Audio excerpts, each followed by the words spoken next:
Welcome to a very special edition of the RotoWire Sports Betting Podcast presented by BetMGM. As always, make sure you're using our promo code BETROTO, that's BETROTO, over at BetMGM.com or on the BetMGM app. You can also use RotoWire.com/free to get a trial of all of our premium content over at RotoWire. As you can see, if you're watching live on YouTube or on RotoWire socials, it is not just myself and John McKechnie this week. We are joined by Dan Kilbridge and Adam Thompson of Bookies.com, an affiliate of RotoWire. We're all under the GDC umbrella, but guys, it's time for our Super Bowl Battle Royale. So no love lost between these two sides. Listeners of this pod are hopefully familiar with myself and John, but Dan, Adam, I'll give you guys a couple seconds to introduce yourselves, talk any smack you need to talk, get anything off your chest here before we get started. Dan, if you want to go, tell them what you're all about. Well, first of all, I'd like to announce that I'm anointing Adam team captain, so he'll be the point man for us. Okay.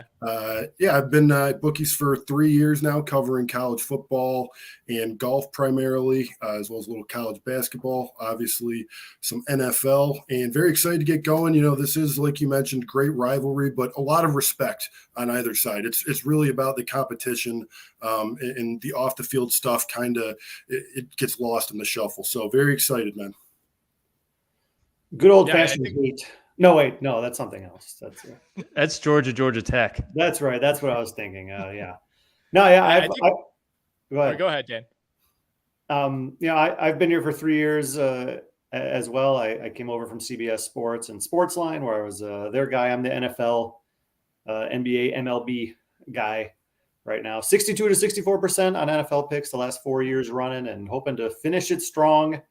Got a lot of props out there posted on the socials right now that you can go find. Okay, good stuff. And I think we did establish, right, that the losing team gets fired from GDC. Is that correct? Loser goes home match. That's correct. Ultimate Warrior versus Macho Man Randy Savage. They're sending us like a table with barbed wire that we have to jump on as like our severance package. Yeah, I'm actually sitting here. I have a ring of fire around my desk, so I think there's some sort of trap door. If we lose, I'm just ejected out of here. But in reality, we have 1,000 fake dollars on the line. We could not quite convince GDC to give us each 1,000 real dollars, but we have been asked to distribute that $1,000 among our favorite bets, the majority of which will be props. We'll be doing 7 bets per team, and we'll be increasing those bets as we go along in terms of our confidence. So the first bet we lay out, in theory, it's your lowest money bet. It's your lowest confidence bet. As we go along, the money will increase and the confidence will increase accordingly. Is that all we need to lay out? Did I miss anything, guys? I don't think so. Do we need a coin flip, heads or tails, to see who goes first? Just like the Super Bowl, we can defer. I think you guys are the road team here. You're technically coming on our podcast, so we will enable you guys to go first. But before we dive into the 7 bets per team, just general thoughts on this game. The thing about the Super Bowl, especially for guys in our position, as analysts and people who write about the Super Bowl, having 2 weeks is almost too much time. I feel like I've overanalyzed every single angle of this game. There's some paralysis by analysis when you talk about this game, because you're right, you have a long time. You also have about 2,000 different options you can go from for this game that don't exist in a lot of these other games. Things like Gatorade color and national anthem length and all that fun stuff, and which coach will win or lose their first challenge. So there are so many ways to attack this game, but and from where I'm sitting, I like the Eagles. You'll see that a lot of my picks are Eagles based. It's because I like the Eagles. Their offensive line, their defensive line are just 2 of the best units in recent memory, in recent history. The other side has Patrick Mahomes, though, and that's been a thorn in my side because you look at the Chiefs on paper, and they never look like that great of a team, except they have the quarterback that is truly great and makes the entire team better and really defies a lot of explanation by how good he is. So, yeah, I think it's going to be a heck of a game. I think it's just going to be a great game. Top 2 offenses in the league against each other. 2 defenses that, the Eagles defense is also top 5. The Chiefs defense has found a way, especially in these last few weeks, to really amp it up. So, yeah, I'm expecting a really good game in Arizona.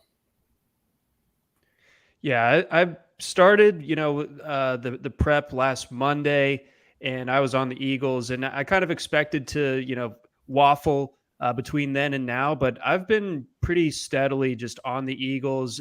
Again, like Adam was alluding to, it's just such a complete team. 1 to 53s, like the depth's incredible.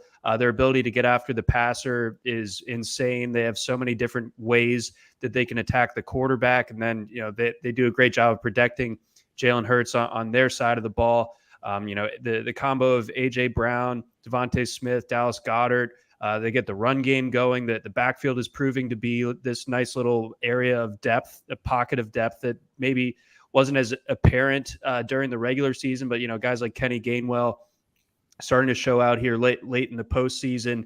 It just kind of leads me to believe that the Eagles can get this done. I mean, you look at the numbers, and there's very little separating these two teams, whether it's points scored, the record, all of it. Like the parallels are almost eerie between these two teams. And yeah, it does kind of boil down to, you like the Eagles because it's the better roster. You like the Chiefs because they have Patrick Mahomes, and it's really tricky. It really sets up as a difficult game to pick, but I still feel like all told, the Eagles will get this done. I think that they do need to start hot. I think that's an important part of their kind of DNA, but I think that they are going to be able to do that, get things established, and ultimately come out with a win. But I really expect a classic Super Bowl here. And what more could you ask for than a game that is this difficult to pick in a Super Bowl? I mean, it's back in 20 years ago, it was like the Cowboys, the Niners were just winning every Super Bowl by 30, 40 points. It was kind of a letdown at the end of the year. But now we've got two teams generally don't know who's going to win, expect a very close game. And for me, it just feels like the Chiefs had to empty the gas tank completely just to get here. And the wheels are a little wobbly, whereas the Eagles have really just cruised. And I don't want to take anything away from what they did due to the opposing quarterbacks. They were dominant on both lines of scrimmage, especially against that Niners team that's been so tough up front, quarterback or not. So definitely leaning Philadelphia. We're kind of screwed if the Eagles lose. I think 5 or 6 of our bets are at least somewhat correlated to an Eagles victory. But I'm hoping for a classic. It should be fun. Yeah, I think we're going to be on the same page as you guys. I like the Eagles as well. And like John said, I kind of, when I started my prep, I set out thinking that I would maybe come around on Kansas City. And, really the only argument that everybody keeps laying out is this, the soft schedule for Philly. But I don't think that's their fault. I think they would have, they would have ran through a more difficult schedule as well. This isn't college football where you're scheduling a bunch of, FCS teams early on. It's still the NFL, and it's still a difficult week-to-week league. So I don't really hold that against the Eagles. Final thing I'll ask you before we get into our bets, guys, does this Chiefs team have that same air of almost invincibility that it felt like some of those teams in the past did when they had Tyreek Hill, when they were really rolling? Because I'm with you, Dan. I think that's a good point. Like, it does feel like Kansas City has had a rockier path than we're used to. And I think you made a good point that they did kind of have to empty the tank, not only to get through last week against Cincinnati, but even the hiccups that they faced in the divisional round against Jacksonville. Their offense is still awesome. A lot of people thought when Tyreek Hill left, what does that mean? What's that going to mean to Mahomes? Who is carrying who? Mahomes led the NFL in passing yards and touchdowns again this year, even without Tyreek Hill. Kelsey, obviously, he might be the best pass catching tight end ever of all time. They have a rookie running back who's really emerged in the second half of the season. So I think offensively, they're still in a lot of good shape. It's the same old story. The defense, passing attack is bottom 10 in the league. They find ways because that offense is so good, and the run defense is really good, and their pass rush is really good. So this is still clearly a good team. Do they have that air? I don't think so, because there is no Tyreek, field stretcher like there was, but it's still an extremely competent team. They still led the NFL in scoring, actually tied for the lead with the Eagles. And I haven't seen a whole lot about the KC secondary recently, which I think they've been playing excellent. Picked off Burrow twice. Some of that was up front, kind of causing duress, but they have been very, very strong against the pass just the past couple of months, picking the ball off. So I do like the Chiefs secondary. I think it's going to be a big challenge for the Eagles, no doubt about it. And then, tagging on, like the loss of Tyreek Hill, that this group of receivers has been banged up, that I don't know if they're going to be fully like 100% going into this game. I expect most of them, except for Mecole Hardman, to be available. But I think if the Eagles are able to just roll coverage to slow down Kelsey and make the likes of Marquez Valdez-Scantling, Juju Smith-Schuster, Kadarius Toney be the ones that kind of decide this one, then I do like the Eagles in that type of setup. All right, fellas, we'll kick it over to team bookies here. Give us your first bet, how much money you're laying out, and where you're looking here. Yeah, so our first bet went with a prudent $50 wager on under 50.5 points. That's actually down to minus 105 at BetMGM. Again, like not our favorite play on the board. I don't know that we'd be betting the mortgage on it personally, but we both leaned under here for a couple reasons. Trends aren't really my thing in football because it's such a small sample size. Having said that, you look at these two teams, the total has gone under in 9 of the last 11 games that they've been involved in. And as far as what the Eagles want to do, I think they just want to hand the ball off. They would love nothing more than to get an early lead and just try to eat some clock, feed Sanders, get Kent Gainwell involved, and really just push them around up front, control the tempo. So that's kind of where we see this one, but I wouldn't be surprised if Mahomes' ankle is better than expected and we're just trading touchdowns, which would be a blast too. So not our favorite wager, but we're willing to put $50 on the under nonetheless. They've rushed 44 times each of the first 2 playoff games. So clearly, if they can, they will. The Eagles I'm talking about. So yeah, I think the clock might be burning more than a lot of people expect.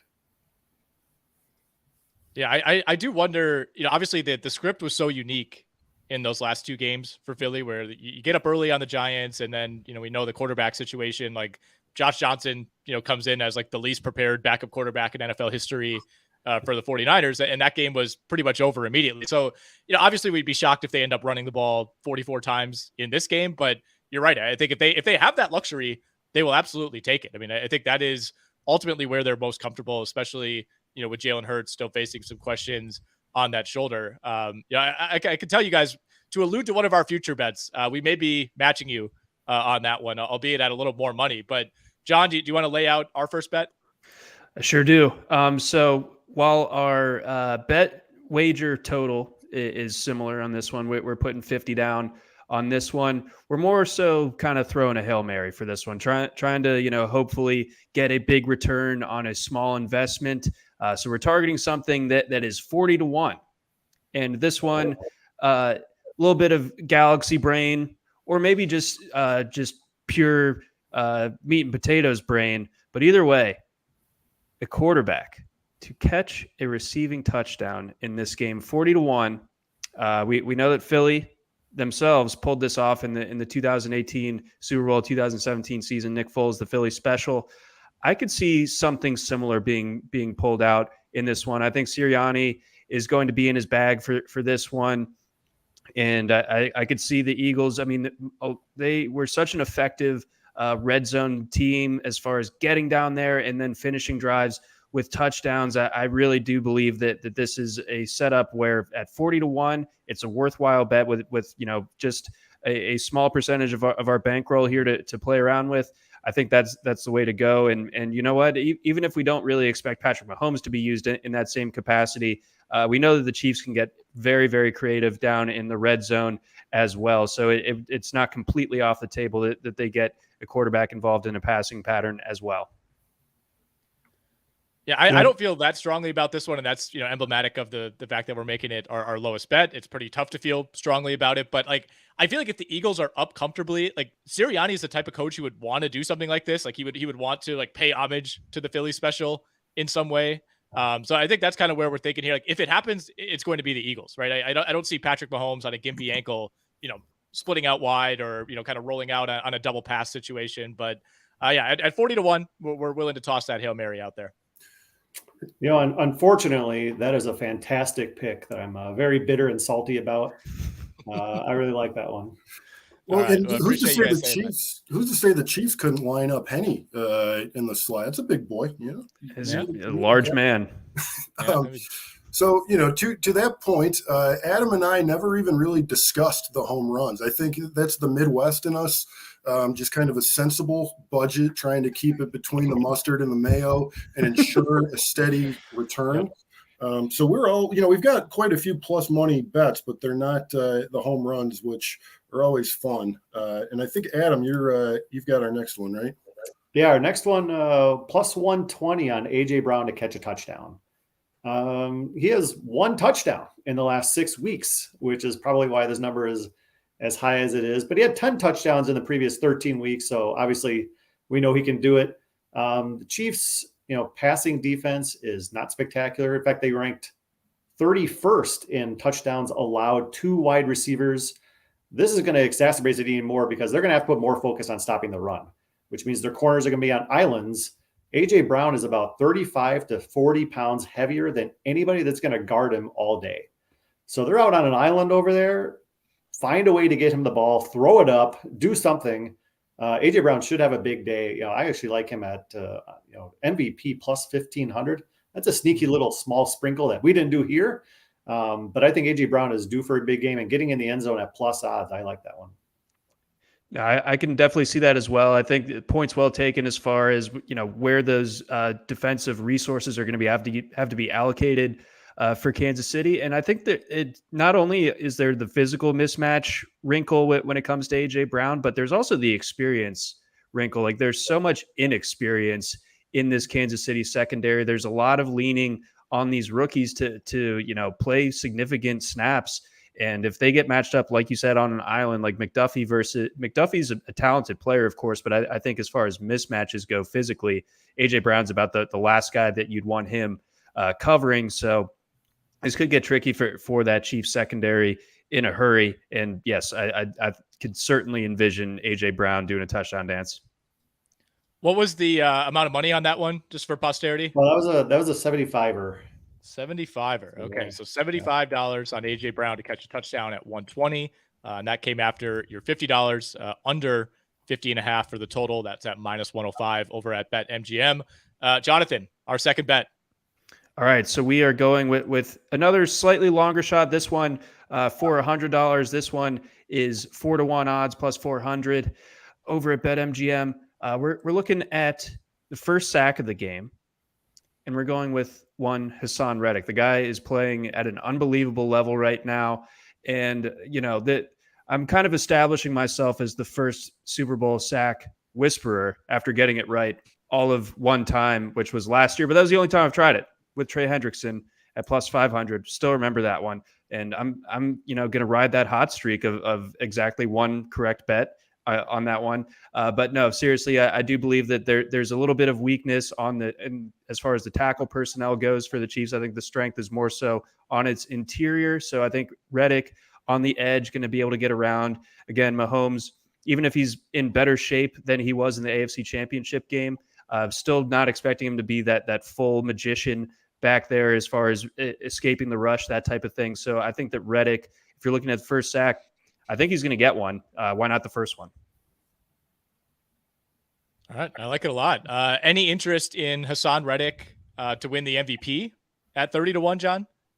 I have that personally. I put down on that. I think that a defensive player can absolutely win the MVP. We've seen it before. We've seen it in recent memory. I believe Aaron Donald got it done last year. Reddick, again, I think that this Eagles defense is so varied, so deep. There's a lot of candidates that could ultimately do this one and take home MVP honors, but Reddick would be my top pick right now, and the return would be incredible as well.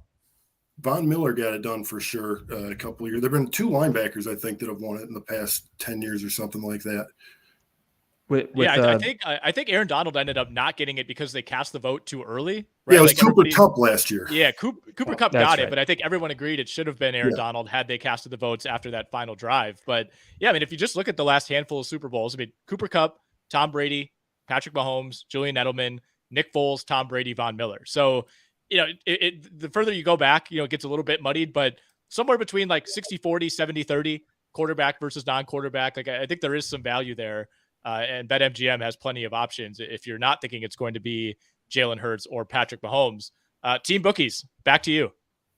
All right, here we go. Getting into the triple digits now. We've got $100 American on Travis Kelce over 7.5 receptions. This was 6.5 a couple days ago at MGM at like -150, which was a way better price than any other operation. It's now up to 7.5 catches, but it's +105.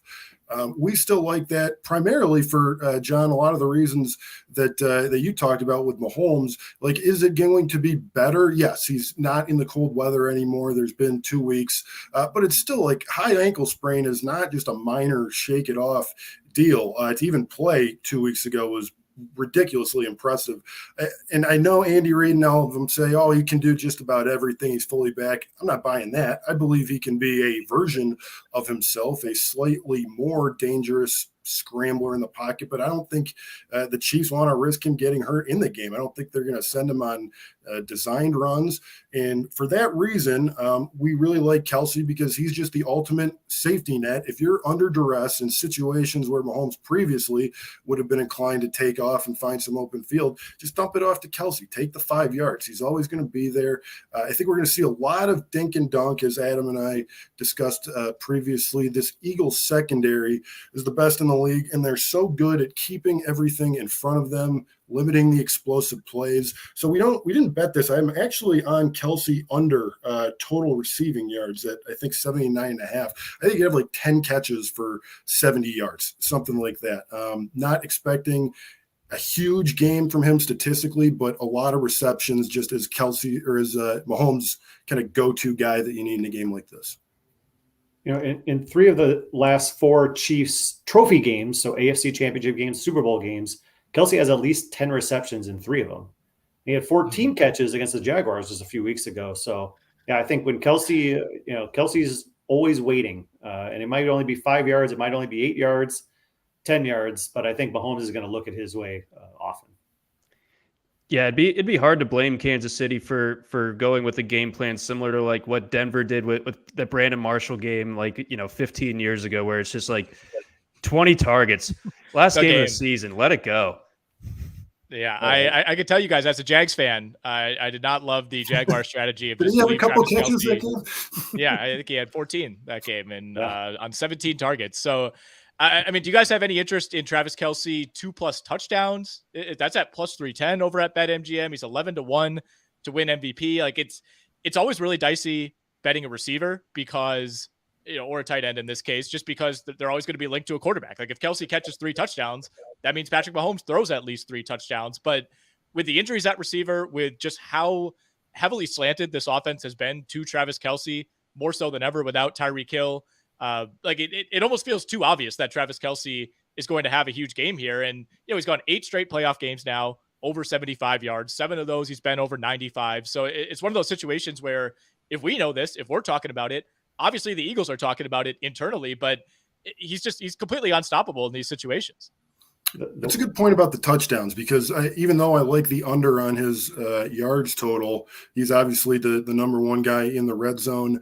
And you could, I guess if you wanted to do like MVP or some of those other props, I don't hate him at all. It's just we're so heavy on the Eagles. You could view it as like sort of a mini hedge. Right. If the Chiefs win and Kelce doesn't do anything, then it's like I'm such a small-brained idiot. So I think we're probably staying away from most of the Kelce other than the over, but 2 touchdowns is an interesting proposition. I might have to go back and reconsider that one. What were those odds again?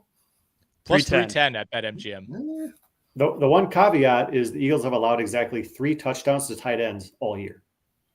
Ooh. 19 games, 3 touchdowns to tight ends. So obviously Kelce's going to get his targets and going to get his looks, but in the red zone, it might be tricky to get him more than 1. That's why you're the captain, Adam. Although he is a great hedge for MVP because I think he's going to get a lot of targets. I think if Mahomes is successful, Kelce's going to be successful, and plus 1,100, plus 1,200. Those are pretty good odds for a guy like Travis Kelce. All right, John. Speaking of MVP, let's get to our third bet here. I guess our 4th highest confidence. I don't know. Not a math guy. Anyway, our third bet is on MVP. We are taking a non-quarterback to win the award at +300. We are putting $100 of our budget on that one. So again, we were just talking about Kelce. There's just so many strong options outside of the quarterbacks for this one. Again, Kelsey, if AJ Brown has the big game that we're talking about, then that's certainly a possibility. Do like the idea of potentially an Eagles defender getting it. I mean, if you look at a scenario that plays out in which the Chiefs offense is completely stifled, if it's held under 22 points or something like that, then I think that we're going to start to see some votes come in for whoever the key defender is for the Eagles. So I think there's a lot of ways in which this can go away from Mahomes or Hurts in this one. And at 3-1, I thought that was a worthwhile risk at 100. So 10% of our budget. We went a different direction, which we'll get to eventually. It is interesting looking at the list. Like, you sort of automatically just think like, okay, MVP is the winning quarterback. There have been a lot of exceptions in recent years. And you look at the circumstances, like last year, we were talking about the vote was early. And also Stafford threw for a lot of yards, but he had 2 picks. So that hurt him, obviously. The year Edelman won it was like the lowest scoring game of all time. So there was really,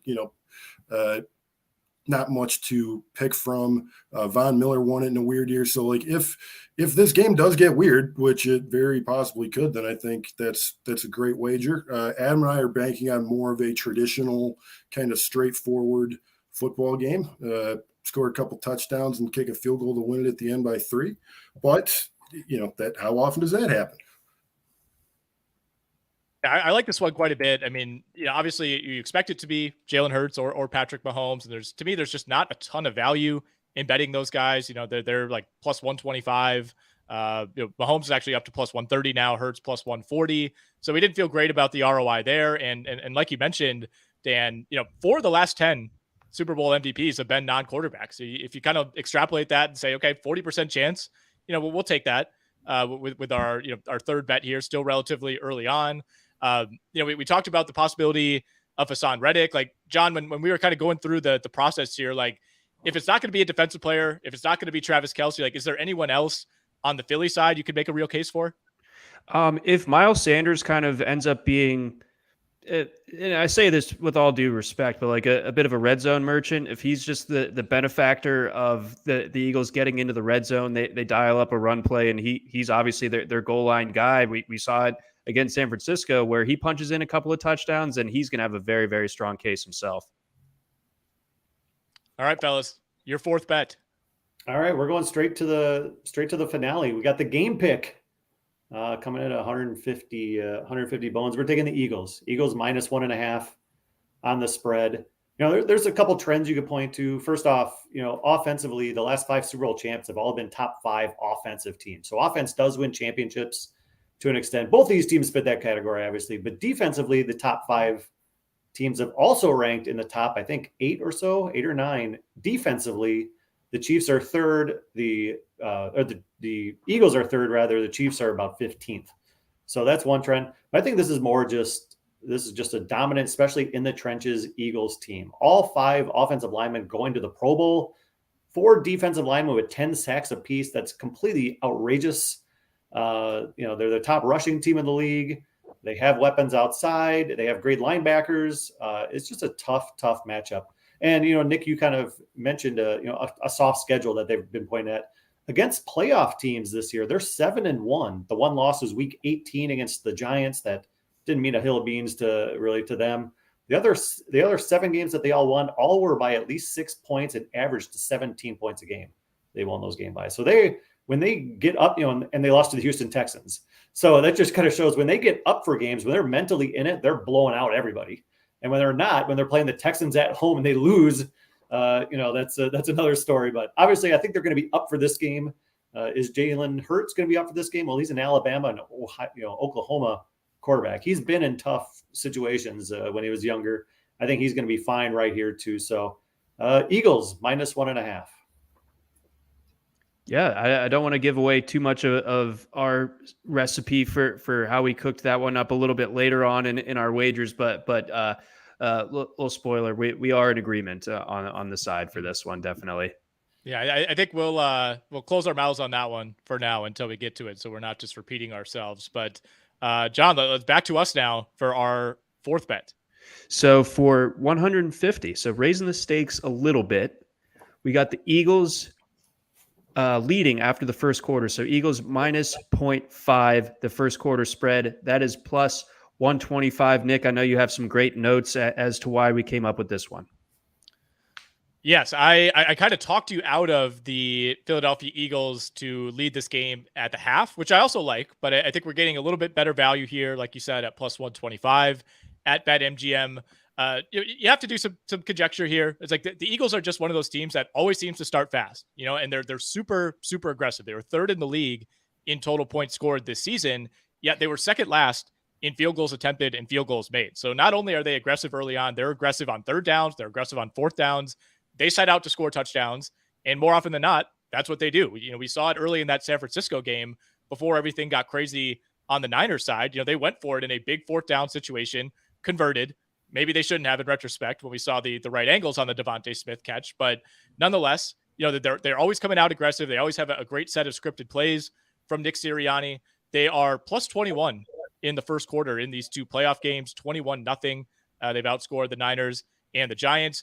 KC, very good first quarter team, very good first half team as well. So there's not a major discrepancy here, but KC started off a little bit slow, both against Jacksonville and Cincinnati, only scored 10 total points in the first quarter, allowed 7 points. So they're only plus 3. Again, very, very small sample. But this Philly team, I expect a hot start. I really do. I think the pressure is weirdly on the Chiefs in this game. It kind of feels like, as we mentioned at the top, like quarterback is really the only spot when you look up and down the roster, you look at the position groups, quarterback is the only spot where they really have the advantage. I feel like the Eagles are the more complete team. I think they have the better, more consistent running game. I'm not really factoring in like who wins the coin toss, who gets the ball first, anything like that. But I'm expecting a hot start from Philly. All very good points about KC too. You have to wonder, with them knowing the Bengals are coming every year, that sense of urgency does pick up a little bit. And I think you're right. I think the pressure is on KC, which is a crazy thing to say for a team that's been here so often. But completely agree. And, the Eagles, the thing I like about them a lot that we haven't talked about, Miles Sanders was one of the most banged up guys on the roster toward the end of the year. Tremendously helpful to have this 2-week break for him. And I think he's going to have a nice day as well. One thing we didn't take here, but I really like elsewhere is halftime, full-time Eagles, which kind of lends to, that hot start, having the lead at the half and then winning the game, plus 140 for that. But to your point, the Eagles are a hot starting team. I like that play. All right, back to you guys. All right. Speaking of winning the game, we got the Eagles winning it, and when their coach tries to go down the field, we hope he is dumped with yellow green Gatorade. Plus, what was it? Plus 175, Dan? Is that right? Yeah, it was. Yeah, absolutely. 175 at 150. We're putting on this big one. So basically, we're using this almost as a money line play, except at hugely plus odds. The last time they won, yellow green, and the Chiefs won the orange. Basically, almost every team lately in the last 10 years, since people have really started paying attention to this, they're trying to find as close to their team colors as possible when they dump that on their coach. So, are they going to dump blue Gatorade on the Eagles coach when they win? I doubt it. They're going to have lemon lime out there somewhere, hopefully, and that we're treating this almost like a money line play. If they win, it's probably going to be that color, and to get those odds, we're happy to play that. Well, I love the citing of historical precedent. Looking back to the Eagles' last Super Bowl victory, when I think of the Super Bowl Gatorade bath, I think of Bill Belichick getting the blue Gatorade dumped on him after beating the Rams a few years ago, and thinking to myself, this is the worst gender reveal I've ever seen. I'm not a big Patriots guy, but that's another discussion. We don't have to worry about them anymore. But I love a Gatorade bet. It took a lot of restraint for us to not put one on our card, but I think, like you said, we're in on the Eagles here. It makes sense aesthetically to go with that lemon lime. How much research did you put into this? Like, I'm picturing you going back into the archives, like trying to dig up footage from like the 1978 Super Bowl to see what color Gatorade, having to colorize the image. Like, how deep did you research this? Fortunately, our colleague Bill Spiros did a story on some of these wacky ones, Gatorade, coin toss, those type of things that is at bookies.com right now. If anybody wants to go check it out. So he did a lot of the legwork for me and marked down, which team won and what color was that Gatorade as far as back as he could find. So I was able to steal his info and use it for our own advantage. This market was actually the talk of the Super Bowl leading up to it a couple of years ago. It was shortly after Kobe Bryant died, and there were rumors going around that there was going to be a Kobe tribute with purple Gatorade. So purple got steamed all the way up from like plus 400 to I think like minus 150 by kickoff, but it did not hit.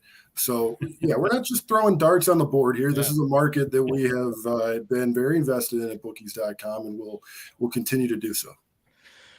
How much do you guys, obviously we're kind of doing this for entertainment purposes, but in general, like how much do you really put into these novelty props? Like, are you diving into Gatorade color, or, will a kick hit the upright? I saw the other day that like tails is blowing heads out of the water right now. Like 65% of the money's on tails for the coin toss. Like, is there real value to be had here? Not a ton. I think it's more, most of them are just fun. Yeah. We kind of need to treat it that way. Heads or tails, at minus anything odds is not a good play, No, it is not. in the grand scheme of things, but it might just be fun, and for a lot of casual people who don't usually bet a ton, putting $10 on the coin toss just makes it a lot more interesting. So I don't blame anybody for doing it. It's not on any of my top picks for Super Bowl 57, but I understand why people do it. Yeah, I like to allocate a little bit of my Super Bowl betting budget to things that are silly, just to, in the odd chance that something really funky happens and you look up, it's like, oh, that won me, $20. Like, great. So that's kind of how I do it. Just kind of having a little bit of action on the periphery. That's where I like to live a little bit, but so I am an appreciator of those novelty props, but yeah, I'm not sinking a significant amount of the bankroll into it. Same here. All right, John. I want to have something to defend. No, you're fine. I was just going to say, I would like to have, if I'm putting a bet out there in the public space, even though we're free, we're not charging for picks, I would like to have something to defend it with, and at least point to one thing that says, look, that was the right bet. It just didn't hit today. All right, Jonathan. This will be our fifth bet, so our third most confident. Where are we going here? All right, so putting on my fantasy analyst cap for a little bit, we're looking at Devontae Smith and his reception total. We are putting 150 on this one. Drinking some of the juice on this one. It's minus 175, but we like Devontae Smith to go over 4.5 receptions in this one. The guy runs about 40 routes per game on average. Prior to the San Francisco game, where he was extremely effective on a per target basis, of course, that the Eagles just simply didn't need to throw it that much. But before then, he had hit over this number in 7 consecutive games. Again, like we talked about, the way that the Chiefs are going to have to game plan here to slow down that rushing attack. We could see some Devontae Smith in single coverage situations. As a Georgia fan, I'm very familiar with Devontae Smith rising to the occasion in big games.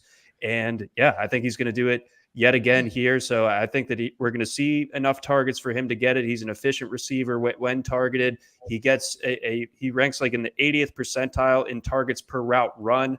About 1/5 of his target or routes he gets a target on. So I'm playing the numbers here. I think that we're going to see him push for 6, maybe even 7 catches. Yeah, I like this one a lot. 4.5 seems a little low, and that's reflected, of course, in the line at +1 or minus 175. I would also look into the yardage as well. 61.5 is the number. It's kind of been bouncing around 60.5, 63.5 over the last week and a half. It kind of depends where you look. But I think both of those, there's going to be some correlation there. If Devontae Smith has 5, 6, 7 catches, obviously there's a very good chance he's going over 61.5. And I kind of view this as a minor way to zag because everybody's all over A.J. Brown. I know you guys have the A.J. Brown touchdown prop on your board. We certainly thought about it. I think there's a really good chance this ends up being a breakout for A.J. Brown. But I also think part of the reaction to that now is Devontae Smith has become a little underrated. I think the Chiefs are going to be paying a ton of attention to A.J. Brown. And Devontae Smith is one of those guys. Like, he doesn't have that same physical profile. He's not a burner. He's not a huge guy. But, like you said, John, even dating back to his college days, like he's a big game player. And there's no real way to quantify that. But he just is. Like, it would be very surprising to me if Devontae Smith does not have a major impact in this game. Yeah, sounds like we like the Bama guys here because I've got nothing to add there until we get to our next wager. All right, let's get right to it. All right, so we've got Hurts, and this could really be the make or break wager of the whole competition because you guys went in a different direction. We've got Hurts to win MVP at plus 140. Again, BetMGM has better price on that than a lot of other shops. So we like the price, sort of viewing it as a Eagles money line add-on. Just because Hurts can beat you in two different ways. Wouldn't be surprised to see him rack up a ton of rushing yards. Also think he will be throwing a lot more than we saw at the first two playoff games where he didn't really go over like 24, 25 attempts. I think the total attempts is now 31 and a half. I do like that over. But for what they have, Sanders doesn't get enough carries, like you were saying, to really justify it, even if he has a score or two. Certainly either receiver could go off, but I think it's more likely that they both kind of tag team it. So we see Hurts MVP plus 140 as our second biggest wager. We had 175 on that. Okay. I like that call a lot. Like you said, the odds are good at BetMGM for that one. And you break it down, I feel like Hurts's fingerprints are going to be like, if the Eagles are able to pull this off, his fingerprints are going to be all over basically every touchdown that they score. He's at minus 110 for an anytime or anytime touchdown in this one. So he runs one in himself, throws for another two. All of a sudden he's accounted for a huge percentage of this offense for the Eagles. And if they come out on the winning side, narrative kind of dictates that the quarterback is going to win the MVP, and that obviously it's going to be the winning team in this particular scenario. So at those odds, I definitely like that play. And I did want to point out, too, what a redemption story it would be in the big game after he got benched in the national championship against Georgia all those years ago. Where are we at in general on expectations for Jalen Hurts health-wise? Like, to me, it kind of seems like a situation where that shoulder likely isn't at 100%.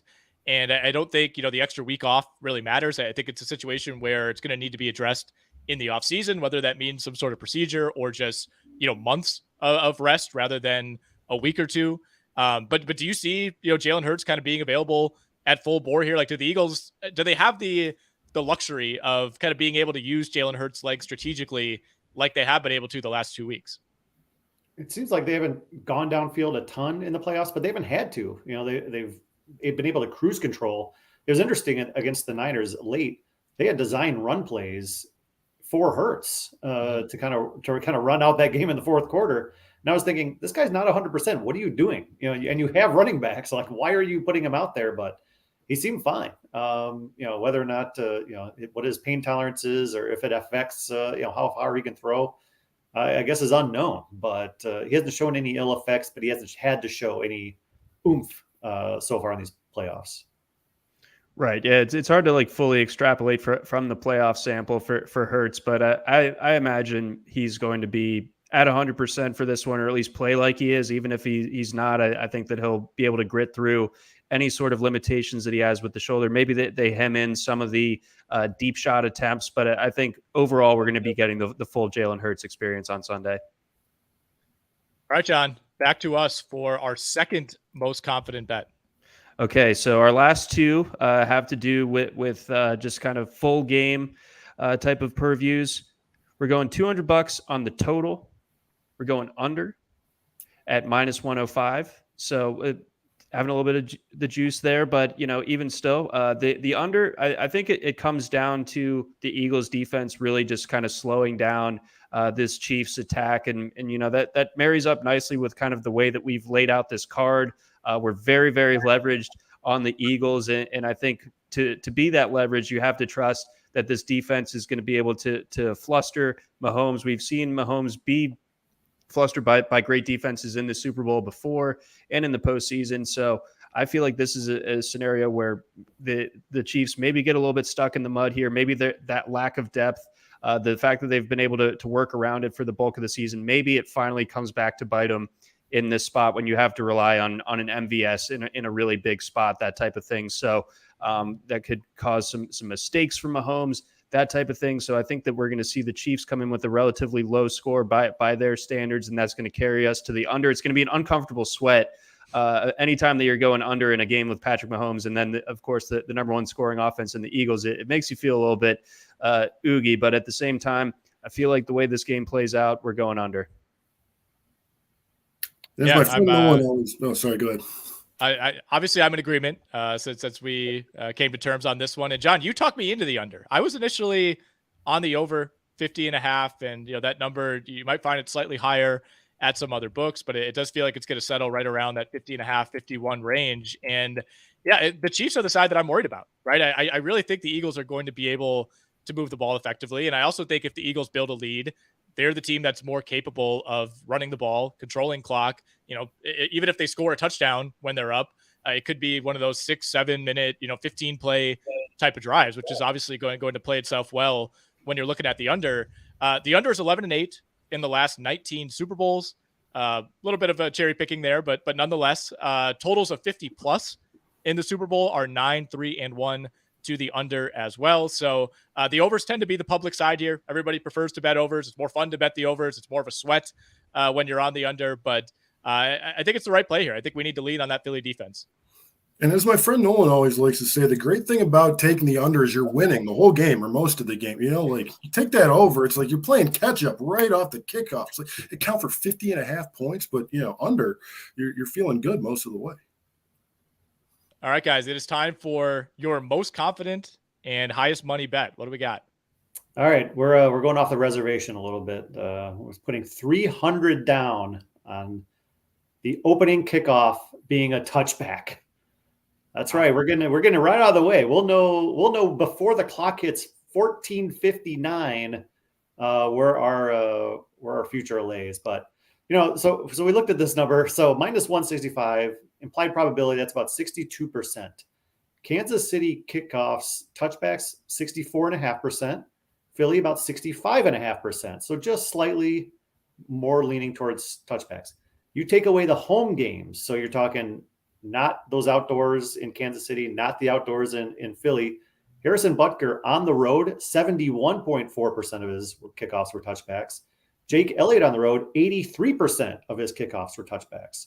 Now you put him in a dome, you take the air out of the ball, go down to dry Arizona. I think we're getting a touchback. Everybody wants to run out the first one, but I think it's going to go over everybody's head. I think it's probably about a solid 80% chance that's going to happen statistically. I think they might even have a little more oomph on it. And at these odds, I think this is a value play. So we put a lot of our eggs in one basket, and that basket will be delivered on the first play of the game. We figured this might be coming. We were conducting some reconnaissance on you guys. I read through your 23 most intriguing Super Bowl bets article, which you could find over at bookies.com. And Adam, you've been putting out a ton of content over these last couple of weeks. And that was number one on the list. So I figured that would be coming. I did not think it would be your highest wager bet, but look, you laid out the percentages. I think that makes a lot of sense. And I'm proud of the way we budgeted to have that 300 available. Yes. No, well done, guys. Tired is max betting the coin toss. Wired, that's betting on a touchback, baby. I love that. Yeah, I like it. Get it out of the way right away. So in summary, these are your 7 bets in order from least confident to most confident. You guys are going under 50.5 game total. AJ Brown, anytime touchdown. Travis Kelce over 7.5 receptions. Eagles minus 1.5 on the spread. Yellow green as the Gatorade color. Jalen Hurts to win MVP. And opening kick resulting in a touchback. Nice work, guys. John, let's go with our final bet here for $250. All right, for $250, our most confident bet is Eagles minus 1.5. We are putting $250 on that. Again, this shouldn't be a surprise given the way that the rest of our card has played out in a lot of our discussion. But, again, started breaking down this game as the result came in from the Chiefs-Bengals game. Initially leaned Eagles, still haven't moved off of it despite a couple of weeks worth of reading up on this game, breaking everything down, every angle. It always comes up with the Eagles for me. Nick, what do you have to add to that? Because I just feel like 1.5, that's not even asking them a whole lot. It's just right next door to just having the Eagles win. I think if they win, they can definitely cover this one. That is how I feel as well. I mean, it's not quite a money line bet, but it does kind of feel that way. We're not going to be feeling great if the Eagles win this game, like, 28-27 or something like that. But I think there is a little bit better value on the 1.5. 21 Super Bowls, guys, in history have had a spread of 4 points or fewer. And the straight up winner has covered all 21 of those. 11 favorites, 10 dogs.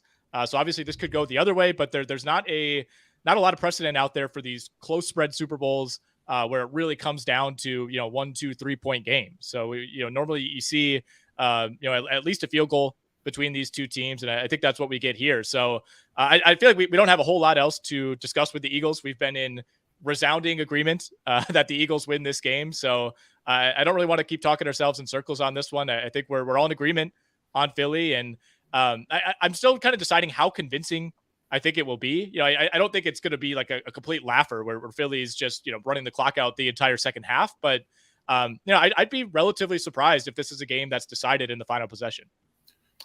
31-24 is kind of what's always been in my head. About a 7-point game. I think, certainly, I don't think Mahomes is going to get shut down. That's just not going to happen. But can he keep up? I don't think so. For full 4 quarters, I think the defense is just too good. And I think the Eagles can run out the clock. I think they can score a lot early on, like you guys have. Unfortunately, I agree with pretty much all your picks. So I think I think the people watching got a lot of good stuff today.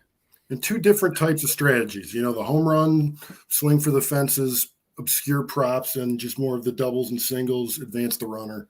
It was fun. Yeah, I wish we could say there was some more bad blood here, but it's not been a lot of high tension. Did you guys have any other bets that were left on the cutting room floor that almost made the cut for you? I really liked Kelsey under 9.5 yards first reception.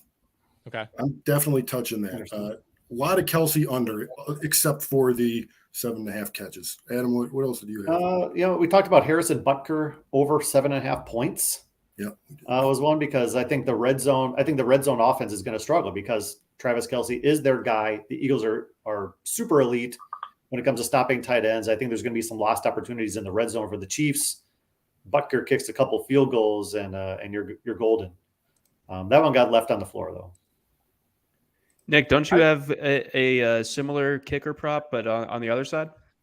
Yeah, I like Jake Elliott under 7.5 kicking points. You could also get under 1.5 made field goals. And, it kind of comes back to what we talked about at the top with Philly just being this ultra aggressive offense. They're way up near the top of the league in scoring, way down near the bottom of the league in field goal attempts and makes. I think the Titans are the only team that attempted and made fewer field goals than the Eagles. And those teams are completely night and day in how they operate and how efficient they are on offense. So it's a team that wants to score touchdowns, like I said, and I don't see them changing this in this game. I don't think Nick Sirianni is the type of coach who's just going to suddenly turtle up and become ultra conservative in a game of this magnitude. I think if anything, they're going to be even more aggressive. So, obviously you got to take the points against the Chiefs when you could get them. But I think Philly, if they're in any of those 50-50 situations, do you try a long field goal? It's 4th and 4 from the 37-yard line. I think they go for it in those situations more often than not. So unless, Jake Elliott is in position for a couple of gimme field goals, I really like the under on that 7.5 kicking points. I mean, you basically need 2 field goals in order to go over there. I was really in the weeds too. You can break down, kind of number of points for teams to score, and there are certain ranges available. You can get Kansas City to score between 21 and 30 points at plus money. It's at plus 140. They have been in that range for 11 of 19 games this season, and they've had 3 more games where they've scored either 20 or 31. So this is far and away of all the range options you could find at the book. This is the one where I think they fall most frequently. So this is one that I should have pushed a little harder maybe to get on our card, but at plus 140, I think there's some pretty decent value there. Yeah, I'm a little nervous about that Philly special that you guys concocted up. It's going to come down to Jalen Hurts winning the MVP or Philly special hitting to see who wins this thing. I don't know if I feel better or worse knowing that we're all in agreement on exactly how the game is going to play out. Yeah, I know. Somehow this might end up in an exact tie. We'd have to do the calculations and see if we can make the exact same amount of money, but it does feel that way. One other one that I'll throw out too is kind of buried in my notes here. the distance of the first touchdown is set at over under 19.5. I like the under on that, right? Like 19.5, that feels you basically need a big play there, right? I mean, we're talking 20 plus yards, and obviously these are two big play offenses. I believe they were 1 and 2 in the league in terms of explosive pass plays this season. So pass plays of more than 25 yards. So they're fully capable of it. You know, Devontae Smith, AJ Brown, especially, those are guys who are deep ball receivers. But at the same time, I mean, well over half of both of these teams' touchdowns this season have come from less than 7 yards in. So, you know, you're not getting crazy value here at plus 110, but at the same time, I just feel like that number is way too high. Yeah, I agree. That seems really high. I thought it'd be like a 9.5. Yeah, or something. Right. Yeah, both these teams are very capable of just wearing you out and taking you downfield. We saw, you know, I was looking at recent Chiefs drives just to see if I could find any trends. They have a lot of scoring drives of 12 plays, 14 plays. They'll just destroy you. You know, just keep going. You know, if you don't give them anything big, Kelsey and you know their other weapons, Pacheco, you know, they can find a way. They'll keep doing 7 yards until you force them not to do 7 yards per play. So yeah, I think I like that. Yeah. All right, fellas. Yeah. Go ahead, John. Sorry.